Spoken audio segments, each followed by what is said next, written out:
evening, everybody. My name is Chris Yamamoto. I am a resident of Barrington Hills, and my wife and I operate a small specialty flower farm here in Barrington Hills. Over the past 11 months, we've worked in good faith to find a way to continue sharing our farm with the community. Our UPIC operation was initially challenged on the basis that the exchange of money constituted commercial activity.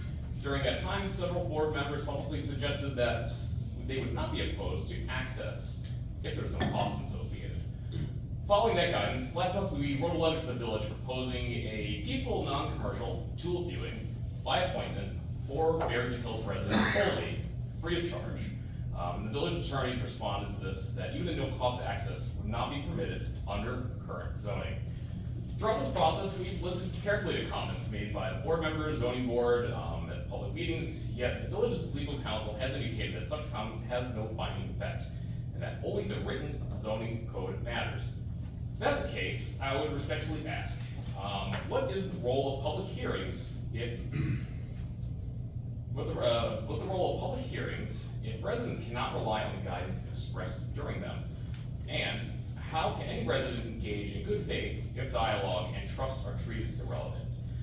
Beyond my individual situation, I want to raise a broader concern for the record. On the village's own website, Barrington Hills celebrates gentleman farming and the cultivation of flowers as part of its rural character.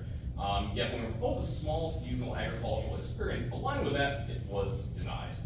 Meanwhile, the village supports or permits large public activities on residential properties. For example, the San Filippo estate where fundraising events were hosted until 2021, leading to a code amendment allowing for a non-commercial event center. The LeCompte Callaway Cup polo event drawing 2,000 ticket sales to the public under a special use permit. And the Barrington County Country Garden and Antique Fair multi-day tours of 3 private estates with public ticket sales, buses, and on-site vendors. And a house that was also used as a commercial filming location for a TV show for 6 seasons. In fact, I have not even begun to mention the various businesses, roadside stands, and other activities that occur in town, many ways that contribute to the fabric of our village. I raise this not to oppose them, but to point out that when enforcement appears selective, it undermines trust.